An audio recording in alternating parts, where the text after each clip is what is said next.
हिंदुस्तान की राजनीति में पहली बार, आजाद हिंदुस्तान के 75 साल की राजनीति में पहली बार सत्ता पक्ष ने सदन का अवरोध किया और सत्ता पक्ष ने सदन नहीं चलने दिया और एक संयुक्त विपक्ष ने एक स्वर में इस सरकार को घेरा और एक संयुक्त विपक्ष ने जेपीसी की अडानी महाघोटाले पर बात की। हम ईडी जा रहे थे, हमारे सांसद 200 सांसदों को 2000 पुलिस फोर्स रोकता है। हम संसद में जहां धरना करते हैं वहां पर मार्शल्स आते हैं, हमारे माइक बंद कर दिए जाते हैं और विपक्ष की सबसे मजबूत और प्रखर आवाज को विपक्ष के ही नहीं सदन से ही निष्कासित कर दिया जाता है, एक मैच फिक्स करके, एक रिवर्स इंजीनियरिंग कर।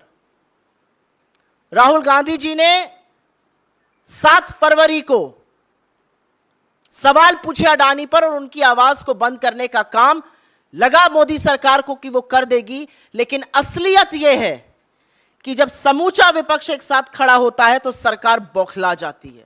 राहुल जी के सवालों से यह सरकार बैकफुट पर है और इसीलिए अब हर उस आवाज का दमन करना चाहती है जो खड़े होकर इनसे सवाल पूछेगा। मुझे बिल्कुल भी नहीं लगता कि विपक्षी एकजुटता किसी भी तरह से प्रभावित हो रही है। समूचा विपक्ष एक साथ खड़ा है। इस बार के बजट सेशन में सरकार इसीलिए बौखलाई हुई है, इसीलिए घबराई हुई है और इसीलिए इंटरनेट को कंट्रोल और सेंसर करने की बात हो रही है, क्योंकि विपक्ष एकजुट होकर एक मत में मोदी सरकार को घेर रहा है। जहां तक उनके बयान की बात है, वो वरिष्ठ है, उनका बयान हो सकता है, लेकिन बहुत गंभीर राष्ट्रीय सुरक्षा के मसले हैं यहां पर एक चीनी व्यक्ति का, चीनी कंपनी का, जिसका चीन की कम्युनिस्ट पार्टी से लेना देना है, वो घुसा हुआ है पूरे तंत्र में।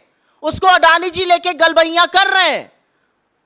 अगर ये एंटी नेशनल एक्टिविटी नहीं है तो एंटी नेशनल एक्टिविटी क्या है? इस देश के लोगों का, एलआईसी के धारकों का, पॉलिसी धारकों का 30 करोड़ से ऊपर जो है, 45 करोड़ से ज्यादा एसबीआई के अकाउंट होल्डर्स है, उनका पैसा डूब रहा है। एलआईसी का जो इन्वेस्टमेंट था वो नेगेटिव हो गया है। ये देश के लोगों के पैसे का सवाल है, ये राष्ट्रीय सुरक्षा का सवाल है, ये अनियमितता का सवाल है।